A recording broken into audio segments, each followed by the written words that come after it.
بسم الله الرحمن الرحيم صلى الله وبارك على سيدنا محمد النبي وأزواجه أمهات المؤمنين وذريته وآل بيته كما صليت على آل سيدنا إبراهيم في العالمين إنك حميد مجيد إن الحمد لله نحمده تعالى ونستعين ونستغفر ونستهديه ونعوذ بالله تعالى من شرور أنفسنا ومن سيئات أعمالنا من يهدي الله تعالى فهو المهتد وما يضلل فلن تجد له وليا مرشدا.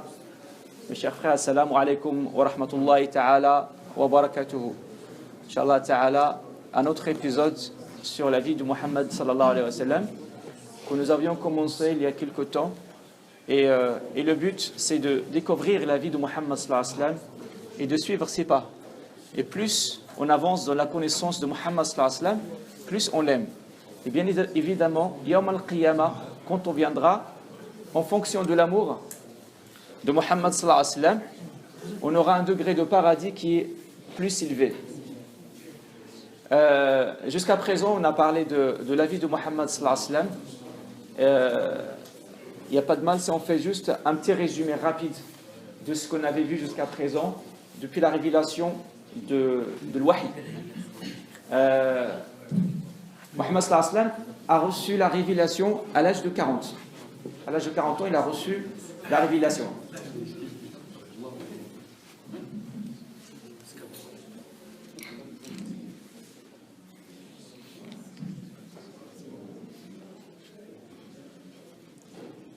Donc Muhammad sallallahu alayhi wa sallam a reçu la révélation à l'âge de 40. Attends, on va juste régler ce micro.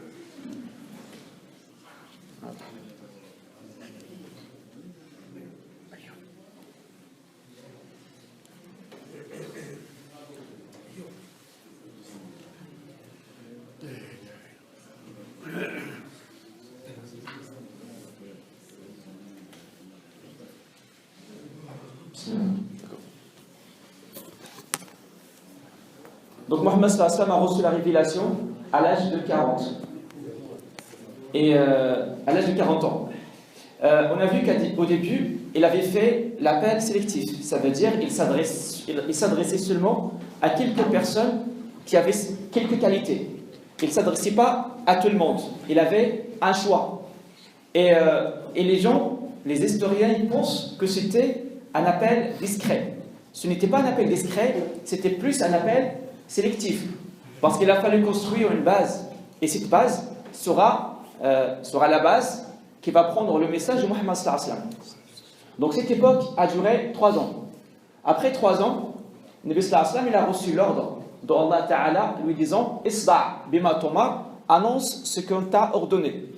Et donc il va commencer par sa famille, et ensuite il va monter à la montagne de Safa pour déclarer son message. Et c'est là qu'on va voir l'humiliation et la torture de Quraysh, les ennemis de l'islam. Ils vont torturer Muhammad sallallahu alayhi wa sallam et ses compagnons. C'est une torture qui va durer un moment. Et on a même vu les couleurs de la torture. On a vu l'histoire de Soumaïa qui a été tuée par Abi Jahl, par une lance dans ses parties intimes.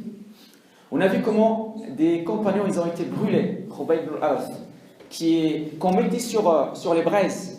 Et seulement la graisse de son corps qui éteint le feu des braises.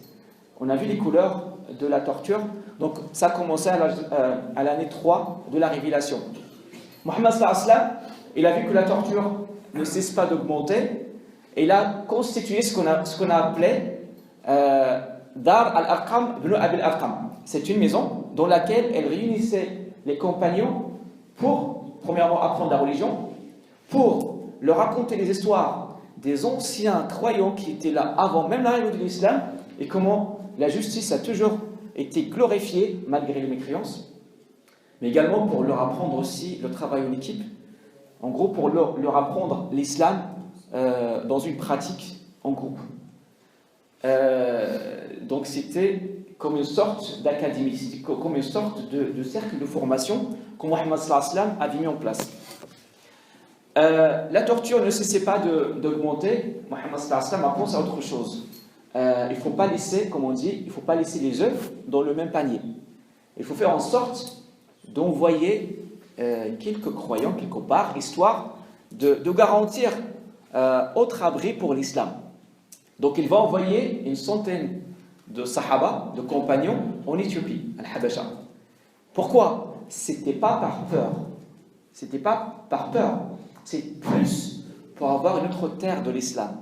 Parce que si on voit les gens qui ont été envoyés à Al-Habasha, en Éthiopie, on trouvait par exemple Uthman ibn Affan, que personne ne pouvait toucher. On trouvait également la fille d'Abu Sufyan, qui est la fille du chef de Quraysh. Donc personne ne peut la toucher. Malgré ça, cette personne a fait la migration. Donc la migration en Éthiopie, ce n'était pas par peur. C'était plus une stratégie, c'était plus une tactique pour ne pas mettre tous les œufs, comme on dit, dans le même panier. On a vu comment Quraysh a essayé de restituer ces gens. On a vu lorsque Quraysh a envoyé Amr ibn al-As, qui était le copain, l'ami du roi de l'Habasha, qui s'appelle Négus, al-Najashi. Et on a vu le dialogue entre Amr ibn al-As et le Négus, d'un côté, et également l'intervention de Ja'far, qui représentait les musulmans immigrés en Habasha, et qu'on a vu, finalement que c'était la parole des musulmans qui l'emportait sur les prétendances et les choses que voulait avoir Amr ibn al-As. Donc finalement c'était les musulmans qui ont réussi et qui ont pu avoir la satisfaction et la protection du Négus, de l'Habashi. Et finalement Amr ibn al-As, elle revient les mains vides. Il n'a pas pu restituer les musulmans. Quraysh, il a vu que l'affaire est devenue un peu internationale, est devenue un peu plus sérieuse. Donc là, en fait, ils ont dit, la torture n'a pas marché. Mohammed ne cesse pas de trouver des idées, parce que c'est pas... Le fait de penser à envoyer des musulmans en Éthiopie, c'était pas simple, c'était pas une idée simple. Ça montre un grand niveau de réflexion. Ça montre une stratégie quand même. Donc Quraysh, il s'est dit, maintenant ce qu'on peut faire, on peut faire la négociation. Donc on a vu comment ils ont essayé de négocier avec Mohammed sallallahu alayhi wa sallam. Non. Avant de commencer la négociation directement avec Mohammed sallallahu alayhi wa sallam, ils ont commencé la négociation avec l'oncle de Mohammed sallallahu alayhi wa sallam, Abi Talib, qui était le protecteur de Mohammed sallallahu alayhi wa sallam. La négociation n'a pas fonctionné. Finalement, ils vont dire, on va essayer de contacter directement Mohammed. Peut-être ça va marcher. La négociation, c'est quoi? En essayant de lui faire peur, ça n'a pas marché. En essayant de le séduire, tu veux quoi? Tu veux être un roi? On te donnera la royauté. Tu veux être chef? On te donnera la souveraineté. Tu veux être riche? On te donnera des sommes d'argent. T'aimes les femmes? On te trouvera la plus belle femme. T'es malade? On te trouvera le médecin qu'on ramènera de n'importe où, histoire de te guérir. C'est ce que tu as, c'est une maladie. Mohammed sallallahu alayhi wa sallam, ça ne marche pas parce que lui, il était véridique. Et c'est ce qu'il cherche. Donc tout ça, ça n'a pas marché. Donc les négociations de Quraysh n'ont pas fonctionné. Quraysh décidera alors de tuer Mohammed sallallahu alayhi wa sallam. Là, je fais juste un résumé en fait de tout ce qu'on a vu jusqu'à présent. Là, en fait, on est aujourd'hui à l'épisode 12. Donc ça fait 12 semaines qu'on parle de Mohammed sallallahu alayhi wa sallam. Bien sûr avec une rupture de 2 mois après les vacances d'été. Mais sinon j'essaie de résumer en quelques minutes ce qu'on a vu pendant les 11 épisodes. Donc aujourd'hui c'est le 2e épisode si vous voulez. Donc finalement, qu'est-ce qu'on va faire? On va tuer Mohammed sallallahu alayhi wa sallam. Abi Talib, il a constaté que Quraysh se réunissait en cachette et en discrétion et sans l'appeler, parce que lui faisait partie des notables de Quraysh. Normalement, il doit être convoqué quand il y a des réunions. Mais personne ne l'invitait pas, donc il a compris qu'il préparait quelque chose sous la table contre Mohammed sallallahu alayhi wa sallam. On a vu qu'il a réuni la jeunesse de Bani Hashim, c'est-à-dire la famille de Mohammed sallallahu alayhi wa sallam. Il leur a donné un morceau de fer chacun. Il leur a dit, on ira devant Al-Kaaba lorsque tous les notables de Quraysh seront réunis, et chacun parmi vous prendra le morceau de fer et le cachera, et se mettra derrière l'un des notables de Quraysh, et dès que je vous fais un signe, chacun sort le morceau de fer, et l'oriente vers la tête des notables de Quraysh. C'est un acte très très symbolique. Donc, ils vont le suivre. Abi Talib, c'était le chef de la famille de Bani Hashim. Ils arrivent devant un Kaaba les notables de Quraysh, Abu Sufyan, Abu Lahab, Abu Jahl, tous ces gens, ils étaient tous là. Et Abu Talib il leur a dit, et vous savez, Quraysh, qu'est-ce qu'on est capable de faire ô Shabab, ô jeunesse de Bani Hashim.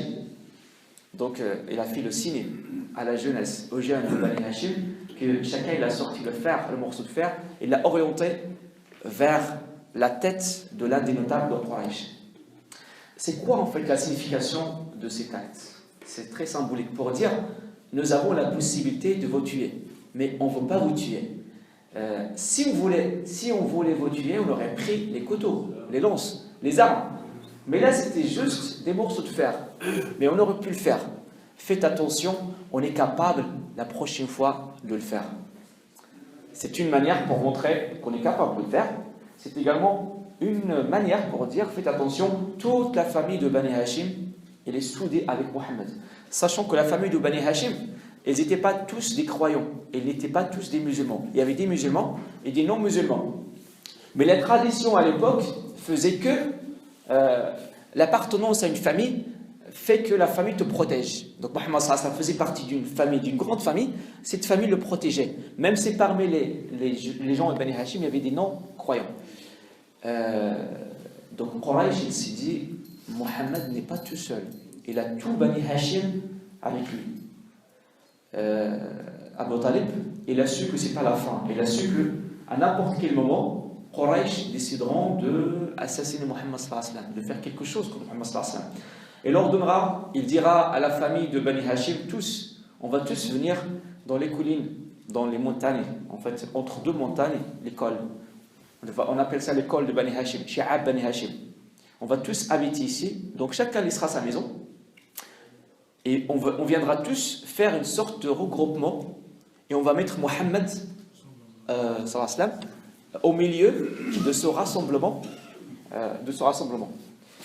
d'une manière à ce que s'il y a quelqu'un qui veut le tuer, il sera obligé de passer par plusieurs portes, plusieurs maisons avant d'arriver à Mohammed. C'est une façon de protéger Mohammed sallallahu alayhi wa sallam. Et ça veut dire quoi ça? Ça veut dire que ceux qui habitaient loin dans des grandes maisons, il faut qu'ils laissent leur maison et qui viennent dans l'école de Bani Hashim pour habiter, pour protéger Mohammed sallallahu alayhi wa sallam. Ils ont tous accepté. Ça veut dire à ta place aujourd'hui, est-ce que tu es capable de laisser ton villa, ton grand appartement, je ne sais pas, dans le 16e, ou je ne sais pas, ton grand appartement, je ne dis pas d'aller habiter à côté de Mohammed sallallahu alayhi wa sallam, juste venir faire la prière de Fajr. Juste quelque chose. Est-ce que tu es capable de faire quelque chose pour Mohammed sallallahu alayhi wa sallam? Là, les gens, ils n'ont même pas réfléchi. Ils l'ont tous fait. Ils l'ont tous fait.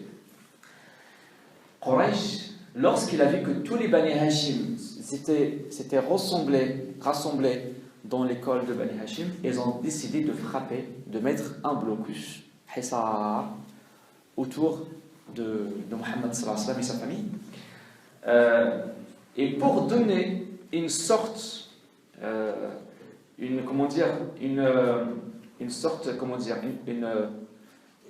une dimension sacrée à cette décision, ils l'ont écrit dans un papier, dans une feuille, ils l'ont mis dans une boîte, et la boîte, ils l'ont mis dans Al-Kaaba. Ça veut dire, en fait, c'est une affaire sacrée. Ça veut dire, l'ordre qui est dans cette boîte, dans cette feuille qui est dans cette boîte, c'est un ordre sacré. Il y a quoi dans cette feuille? Il y a marqué Bismikallahum, au nom d'Allah, parce qu'eux, en fait, ils croyaient comme Allah. C'est ça le problème de Quraysh. Ils disent, on adore les statues et les idoles, mais on croit un grand Dieu. Et les statues qu'on adore, c'est juste pour nous rapprocher de Dieu. C'est Shaitan qui leur fait croire ça. C'est une manière de les détourner de Tawhid, la ilaha illallah.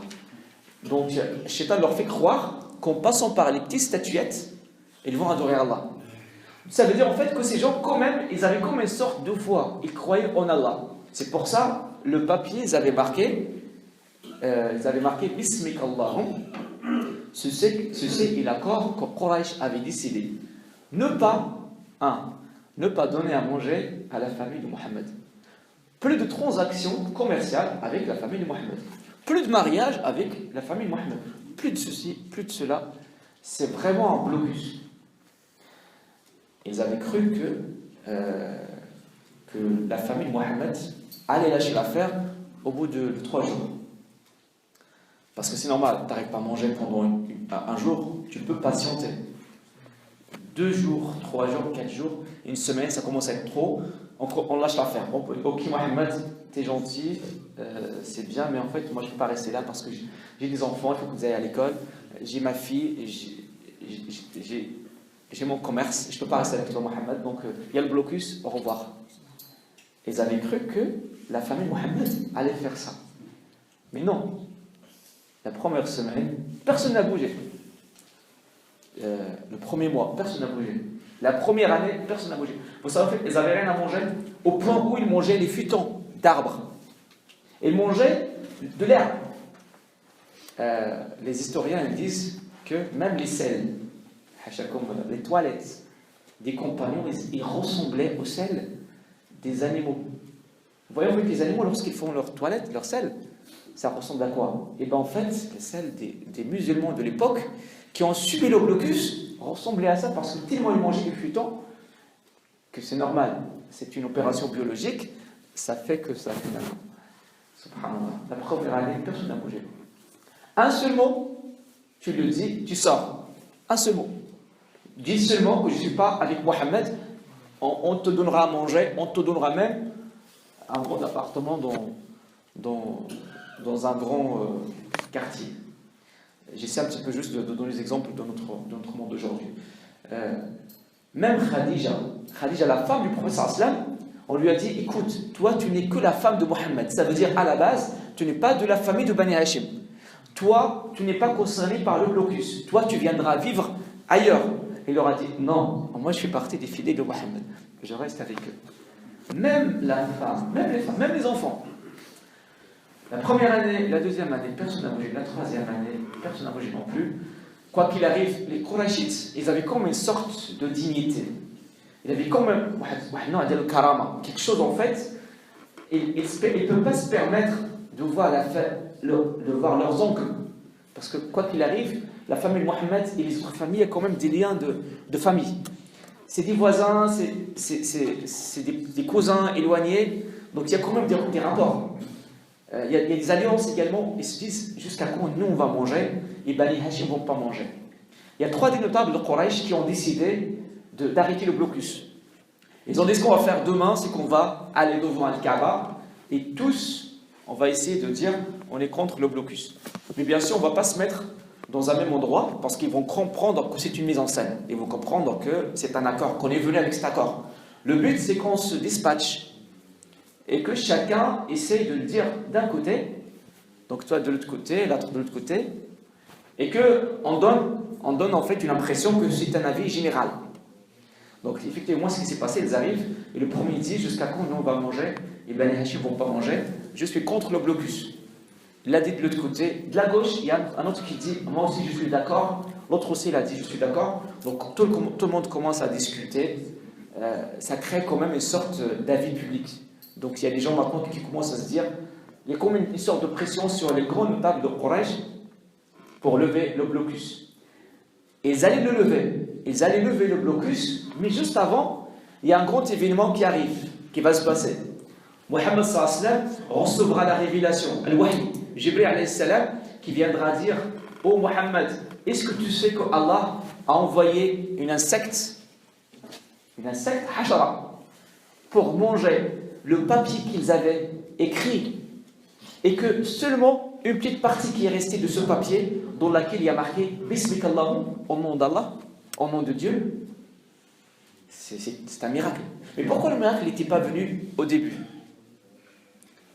Il aurait pu le faire, Allah Ta'ala aurait pu le faire dès le début, mais il ne l'a pas fait, parce que nous ne sommes pas une communauté qui doit attendre des miracles. Nous sommes une communauté qui doit avoir la patience, sabr. Mais quand tu fais sabr, quand tu fais la patience, Allah est capable de t'ouvrir un chemin dans la mer. Il est capable d'envoyer un insecte pour manger le papier. Il est capable de te faire quelque chose d'extraordinaire parce que tu étais patient, parce que ton lien vers Allah il était très solide. tu as montré ta patience, tu as montré ta foi, tu as montré ta confiance en Allah, c'est à la fin que ça viendra. Muhammad sallallahu alayhi wa sallam donc racontera ça à son oncle, et ensuite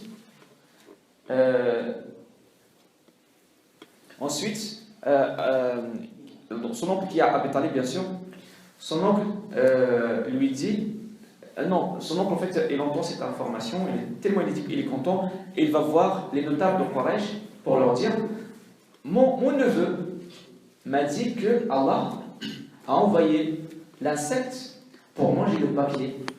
Il l'a mangé entièrement, sauf une petite partie où il y a marqué Bismik Allahum. Si ce que mon neveu m'a raconté est vrai, tout en sachant qu'il ne m'a raconté que la vérité à chaque fois, on enlève le blocus. Ah, les gens commencent à rigoler. Un insecte qui viendra à l'intérieur de Kaaba, et à l'intérieur de Kaaba ouvrir la boîte pour manger la feuille, et pas toute la feuille, seulement une partie. Bon, allons vérifier. Effectivement, ils ont vérifié, ils ont trouvé que l'insecte a mangé la feuille, sauf Bismik Allahum. Et donc là, ils ont décidé officiellement de lever le blocus. Le blocus qui a duré 3 ans. Abi Talib, il avait quel âge à l'époque? Il avait plus de 80 ans. Dans la famille de Bani Hashim, il y avait des jeunes qui ont quand même pu supporter. Mais Abi Talib, il était vieux. 3 ans quand même, c'était très très épuisant. Donc, suite à ça, il va mourir. Le blocus va se lever et il va mourir quelques jours après. Parce qu'il était vieux à la base, il était vieux, il ne mangeait pas. C'était parmi les choses en fait qui s'était passé pendant le blocus, c'est qu'il y avait un compagnon qui était parti en fait uriner. Il a entendu que ses urines, quand il urinait, ça faisait un bruit. Il a dit, et j'étais content parce que je me suis dit, il y a quelque chose à manger. Vous voyez en fait à quel point ils avaient faim. Il a coupé ce qu'il était en train de faire pour prendre, il a dit, c'était la peau d'une vache. Et j'étais tellement content parce que dans cette peau, il y avait un peu de viande. Et j'ai pris cette peau, je l'ai mis sur le feu, jusqu'à ce que je l'ai grillé, et je l'ai mangé. Et je l'ai mangé. Vous vous rendez compte à quel point ils avaient faim? Au point où tu es capable de manger quelque chose sur laquelle tu as déjà uriné. C'est-à-dire que c'était la famille, al-joua. Il a dit en fait, et j'ai mangé ça, j'étais tellement content, et j'ai pris un verre d'eau en plus, et je suis resté sur ça 3 jours. Lui, il était jeune, mais Abi Talib, il n'était pas jeune. C'est pour ça en fait, il mourra. Il mourra après le blocus. Et vous savez ce que c'est Abi Talib pour Muhammad sallallahu alayhi wa sallam? Abi Talib, c'était le protecteur. Si on sait juste maintenant de voir un petit peu qu'est-ce qu'il a fait Abi Talib pendant toute sa vie avec Muhammad sallallahu alayhi wa sallam. Ça a commencé lorsque Abd al-Muttalib, qui était le grand-père de Muhammad sallallahu alayhi wa sallam, était en train de mourir, et il faisait son testament à Abi Talib en lui disant: prends soin de mon petit-fils. Muhammad sallallahu alayhi wa sallam, à l'époque, il avait 8 ans. Donc Abi Talib, l'oncle de Muhammad sallallahu alayhi wa sallam, son oncle germain, c'est-à-dire qui est aussi le frère germain de son père, le prendra à la maison. À l'âge de 8 ans, il va rester chez lui jusqu'à l'âge de 25 ans. Ça veut dire que cet oncle, c'est pas seulement un oncle, c'est plus qu'un oncle, c'est comme un père. Entre 8 ans et 25 ans, 17 ans de vie, et en plus, c'est pas seulement une vie d'accompagnement. Parce que c'est lui qui lui a trouvé un travail, à Muhammad sallallahu alayhi wa sallam, pour être un berger. Et on a vu c'est quoi la leçon d'être un berger. Allah Ta'ala a voulu que son prophète soit un berger, passe par le métier de berger, parce que le berger doit être capable de réunir les moutons. Parce que être berger des moutons, c'est le plus difficile qu'on peut être. Parmi les autres bergers, il y a les bergers des chameaux, les bergers de vaches. Les vaches, on peut juste les mettre dans un champ et restent là, ils mangent et ne bougent même pas. Mais les moutons, ils sont en mouvement à chaque fois. Ils bougent. Donc il faut avoir cette capacité de patience et cette capacité de réunir. C'est pour ça, le prophète de l'islam, parmi ses missions, c'est de réunir les musulmans. C'est quoi le problème aujourd'hui? C'est qu'on est très diversifié. On a beaucoup de différences. En plus, c'est pas seulement des différences normales, c'est des différences qui font des guerres. C'est pour ça qu'il y a beaucoup de guerres entre les musulmans. Donc le gros message que Mohammed sallallahu alayhi wa sallam avait reçu, c'était de réunir l'Ummah. C'est pour ça qu'il a fallu qu'il passe par l'expérience du berger. Ensuite, c'est son oncle également, après avoir été berger, c'est son oncle qui va lui trouver un travail avec lui en tant que commerçant. On a vu également que Mohammed sallallahu alayhi wa sallam était commerçant, et un commerçant, il a la capacité de distinguer les gens et de savoir qui est sérieux, qui n'est pas sérieux, qui est capable et qui n'est pas capable. Un commerçant, tu rentres chez lui dans sa boutique, il est capable de savoir si tu vas acheter ou non. Il est capable, en parlant avec toi, la première phrase, il est capable de savoir si tu as les moyens pour acheter. Mohammed sallallahu alayhi wa sallam, il a fallu qu'il passe par l'expérience du commerçant pour qu'il puisse distinguer les gens, pour qu'il sache c'est qui le sérieux et qui n'est pas sérieux, qui est capable de prendre le message et qui n'est pas capable de prendre le message, qui a que les paroles et qui peut également avoir, parmi les gens, qui a seulement de la parole, des paroles, et qui a également la possibilité de faire des actions. Donc Mohammed sallallahu alayhi wa sallam est passé par l'expérience de commerçant pour cette raison également. Et c'est même son oncle qui lui a trouvé un travail avec Khadija.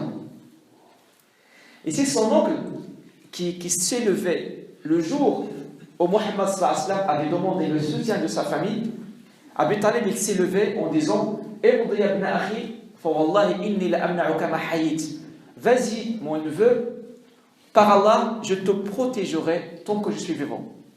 Abi Talib, qui était le chef de la famille, en prononçant cette phrase, il a officialisé la protection de la famille de Mohammed à Mohammed sallallahu alayhi wa sallam. C'est lui également qui l'a défendu contre les Qurayshites.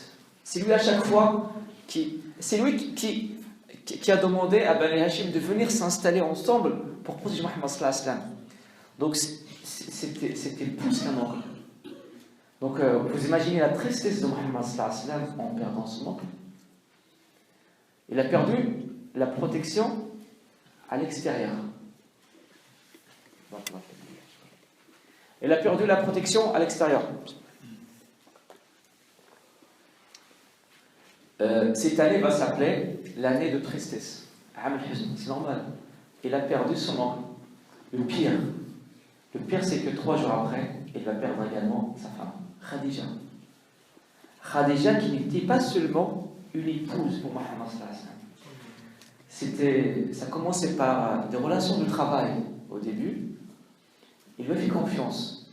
Ensuite, ils vont se marier. Ensuite, ils vont avoir des enfants. Ils vont avoir Abdullah, Abdul Qasim.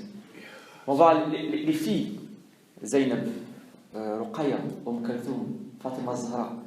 C'était une maman qui faisait à manger, qui s'occupait des enfants. C'était également une femme qui s'occupait de la maison, qui faisait à manger, qui lavait ses vêtements.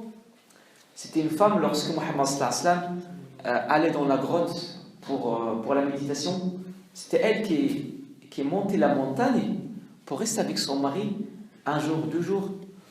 C'était elle qui a acheté des esclaves pour escorter Mohammed sallallahu alayhi wa sallam pour que personne ne le touche. Parce que Mohammed sallallahu alayhi wa sallam allait dans les marchés pour faire la peine. Et ben, il y avait des gens de Quraysh qui le frappaient. Khadija, elle avait de la richesse. Elle achetait les esclaves pour escorter, pour protéger Mohammed, pour faire comme une sorte de chaîne et protéger Mohammed sallallahu alayhi wa sallam. Donc cette deuxième personne, Mohammed sallallahu alayhi wa sallam, va la perdre. À la fois, elle va perdre la protection à l'extérieur, et ensuite, elle perdra la protection à l'intérieur de la maison. Et subhanallah, regarde, en fait, c'est une mort majestueuse que Khadija aura. Elle sera dans les bras de Mohammed sallallahu alayhi wa sallam, juste avant de mourir. Juste avant de mourir, Jibril alayhi salam descendra pour dire ô Mohammed, dis à Khadija, Allah t'envoie le salut. Mais il aurait pu, parce qu'en fait Khadija va mourir, donc il est raché Allah. Pourquoi pas attendre jusqu'à ce qu'il aille là-bas Et ensuite, Allah lui dit salam alaykum, salam. Pour qu'on soit tous témoins. Quand tu es sincère et fidèle, Allah Ta'ala sera avec toi, sur terre et dans les cieux. Il a fallu que ce témoignage, qu'on y assiste, avant même qu'il meure. Dans quelques instants, l'âme de Khadija sortira, ira au ciel. Inch'Allah Ta'ala. Allah Ta'ala aurait pu laisser le salut, jusqu'à ce que l'âme de Khadija monte au ciel et lui dise salam. Non, avant même, on va lui dire ça. Khadija recevra la bonne nouvelle et lui dit c'est lui le salut, wa salam, wa min salam, wa ala Jibril as-salam. C'est lui le salut, Allah salam. Et à lui le salam, et sur Jibril salam. Et il mourira, bien sûr, dans les bras de Muhammad sallallahu alayhi wa sallam. Une mort hadi'a, paisible. En plus, Jibril yaqul, il lui dit Bashir, annonce-lui la bonne nouvelle, بقصر في الجنة من قصر ça veut dire le diamant, l'eau. لا صخب فيه ولا تعب. Il n'y a pas de bruit. Annonce la bonne nouvelle à Khadija. Dis-lui qu'il aura un palais au paradis où il y aura ni fatigue ni chahut. Et c'est trop fatigué pendant sa vie. Parce qu'il a monté la montagne pour aller rejoindre Muhammad sallallahu alayhi wa sallam. Parce qu'il a suivi Muhammad sallallahu alayhi wa sallam. Parce qu'il a passé 3 ans avec Muhammad sallallahu alayhi wa sallam dans nos blocus. Donc il a fallu qu'il ait quand même quelque chose qui récompense cette fatigue. C'est pour ça Allah lui a dit tu auras un palais en diamant, où il n'y aura pas de chahut ni de fatigue. Et mourira bien sûr Khadija. Donc Muhammad sallallahu alayhi wa sallam a perdu à la fois Amru, son oncle, il a perdu également sa femme. Muhammad sallallahu alayhi wa sallam, par fidélité à sa femme, il pensera à elle tout le temps. Il va rester sans mariage pendant 2 ans.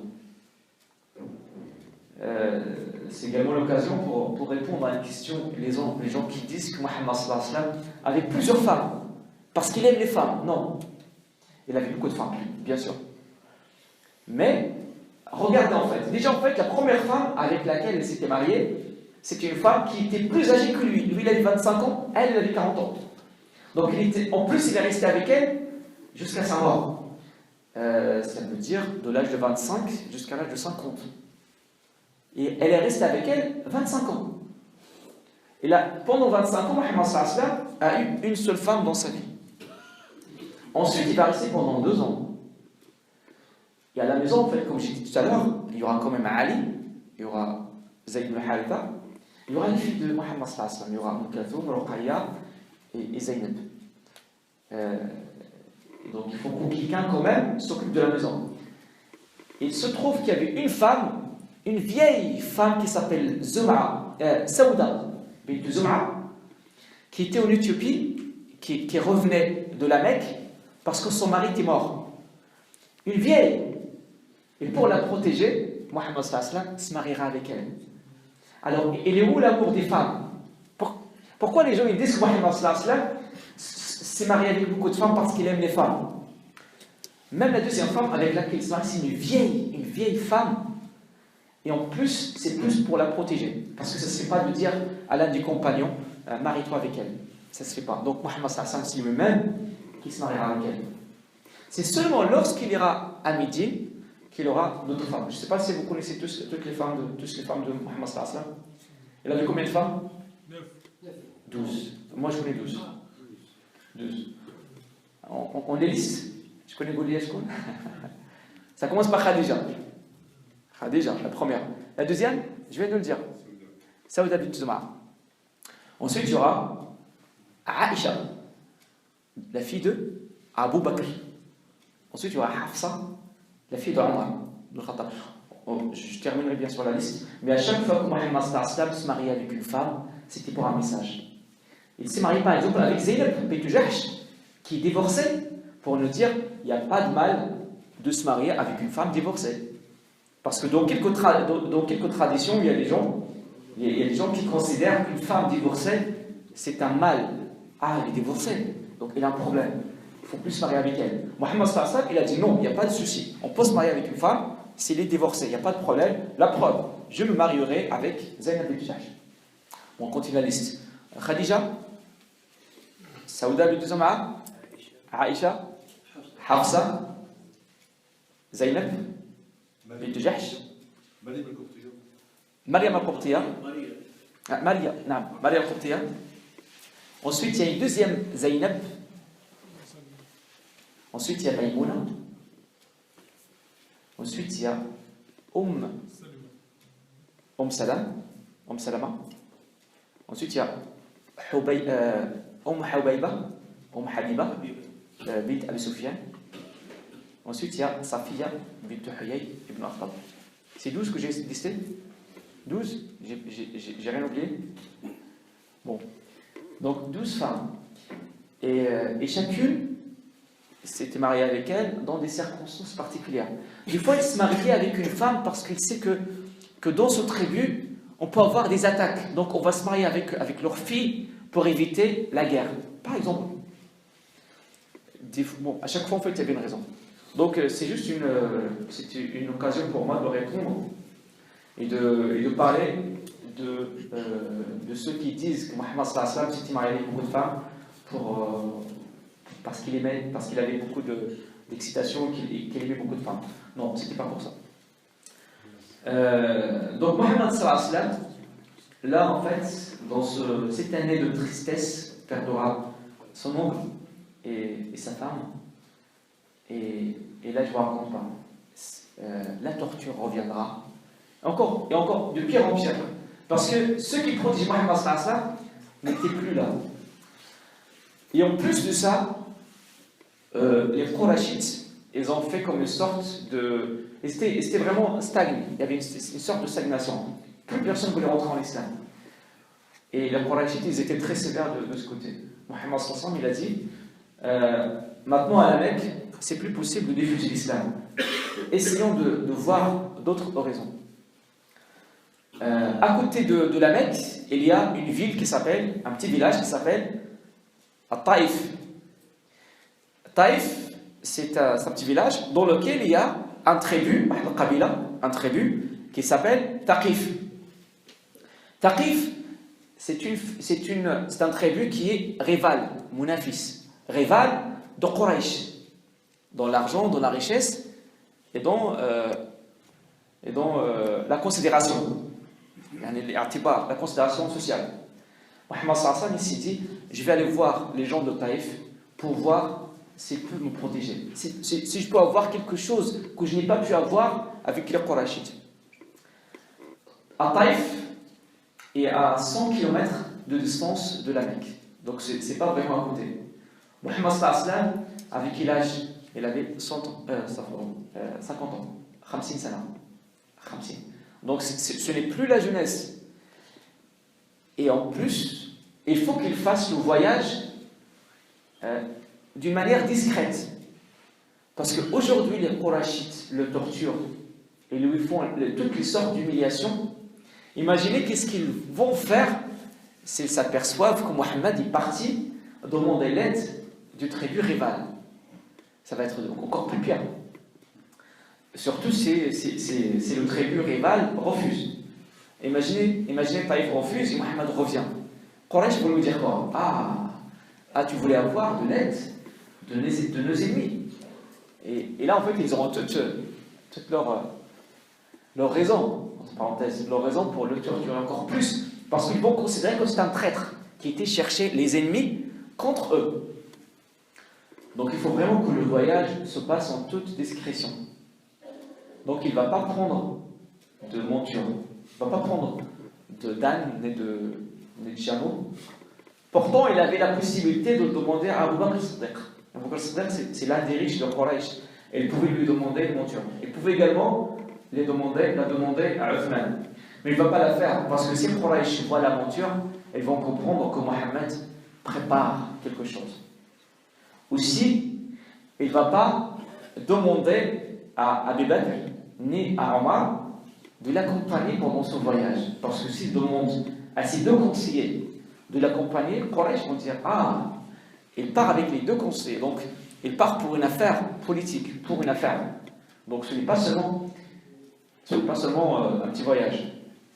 Mohammed sallallahu alayhi wa sallam décidera d'aller à pied, en plus avec son enfant adoptif qui s'appelle Zayd, pour donner l'impression que c'était juste une petite balade.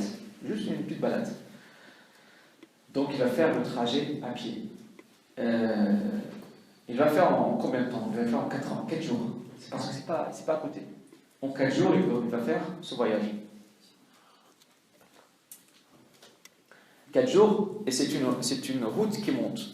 5000 de pieds, comme on dit, d'altitude.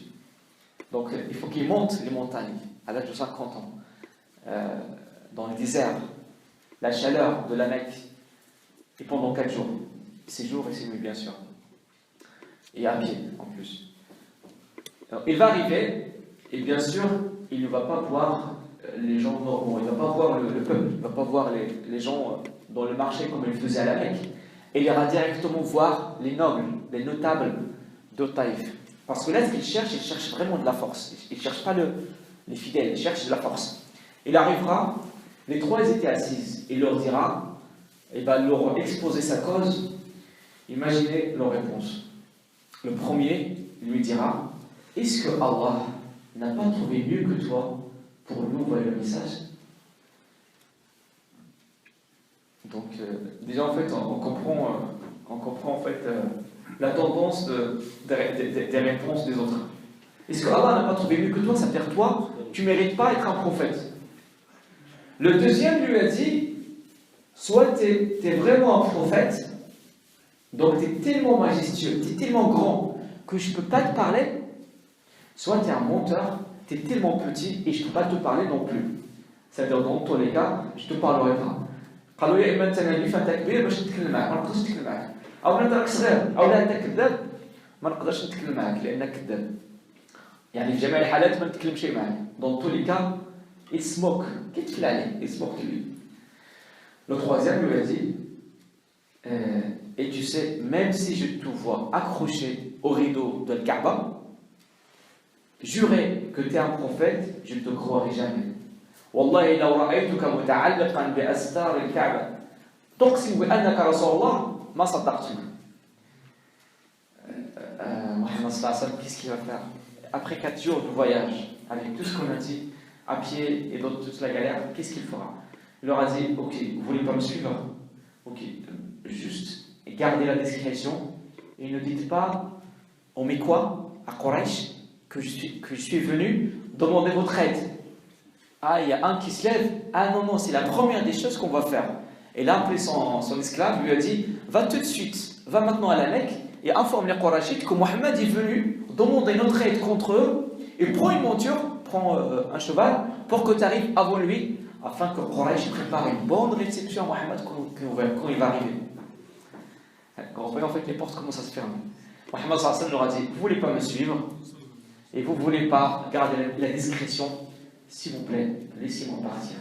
Elle a dit, ah non, tu ne pars pas jusqu'à ce qu'on te l'habite. Majmouk. Et là, ils vont demander à leurs enfants et leurs femmes de se mettre en deux rangs. Et Mohammed sallallahu alayhi wa sallam sera entre les deux. Les femmes, les fous, les enfants prendront les pierres, les mottes de sable, de terre, et jeter ça sur Mohammed sallallahu alayhi wa sallam. Imaginez Mohammed sallallahu alayhi wa sallam en train de courir, et les cailloux, les pierres lui tombent sur la tête, sur ses pieds, sur son corps. Imaginez le sang. Les historiens ils disent que les pieds de Mohammed sallallahu alayhi wa sallam ils étaient rouges, tellement ils étaient en sang qu'ils étaient rouges. Imaginez, les gens le suivent. Imaginez les gens essayent de viser sa tête. Imaginez les gens essayent de viser son visage. Al-Karim, Wajh al-Karim. Mohammed sallallahu alayhi wa sallam, il court. Ils bien sûr, essayent de le protéger également. Ils vont voir qu'il y a un jardin. Ils vont rentrer dans ce jardin pour s'y abriter, pour se cacher. Mohammed sallallahu alayhi wa sallam, rien qu'en arrivant, il va se prosterner. Ensuite, il va lever sa main. À croire, c'est pour demander à Allah de châtier les gens qui l'ont maltraité.